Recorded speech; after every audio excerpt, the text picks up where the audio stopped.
Today I want to talk about the great squishy dumpling contraband seizure.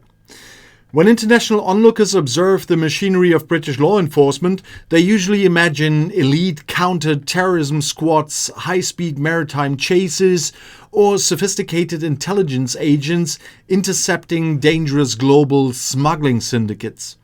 But if you direct your attention to the scenic landscapes of northern Scotland, specifically within the historic county of Moray, you will discover that true administrative heroism operates on an entirely different culinary frequency.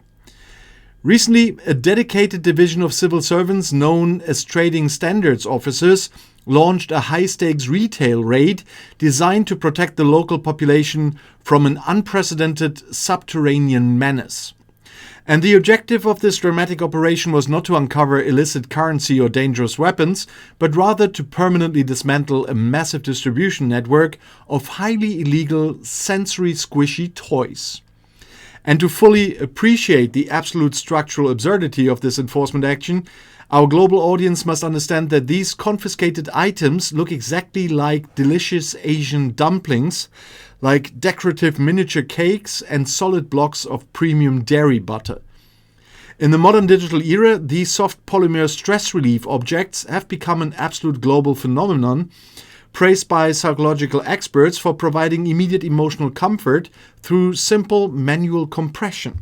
However, the hyper-vigilant bureaucratic apparatus of the United Kingdom viewed these charming visual replicas not as harmless psychological aids, but as massive public health crisis waiting to destabilize the high street. The primary legal concern guiding the Scottish investigators revolves around strict domestic legislation governing the distribution of products that look identical to food, but are actually comprised of highly toxic, non-digestible industrial materials.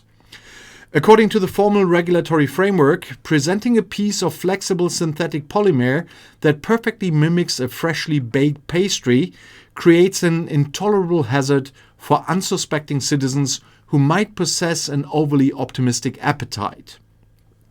The local enforcement agency executed the retail intervention with absolute seriousness, systematically clearing the display shelves of local boutiques and securing the synthetic pastries in heavy-duty evidence sacks. The sheer comedy of the situation reached its pinnacle when the regional municipal council was forced to publish a formal, high-priority public safety announcement across their official communication networks. This remarkable government declaration explicitly reminding the residents of Scotland that despite how incredibly satisfying these objects feel when squeezed, attempting to chew and swallow a rubber dumpling remains a severe administrative error. The authorities went out of their way to explain that while a real culinary masterpiece offers nutritional sustenance, these specific contraband items smell intensively of unrefined petroleum and chemical solvents. One must marvel at the absolute luxury of a civil infrastructure that possesses enough space and stability to allocate public funds and professional hours to a formal investigation regarding the chewability of synthetic butter. Imagine being a highly qualified law enforcement specialist filling out hours of paperwork to document the precise physical dimensions of a batch of confiscated polymer confectionery. And the digital landscape across the United Kingdom naturally erupted in some kind of frenzy of amusement upon the release of the official raid photographs, with millions of global observers celebrating the spectacular triumph of consumer protection. And many satirical online commentators questioned whether local citizens were generally wandering through the streets of Moray, driven by a sudden, uncontrollable urge to consume heavily chemical-scented office novelties. And others pointed out the exquisite irony of a public safety campaign dedicated to protecting grown adults from accidentally eating a miniature toy that feels like a mattress and smells like a petrol station.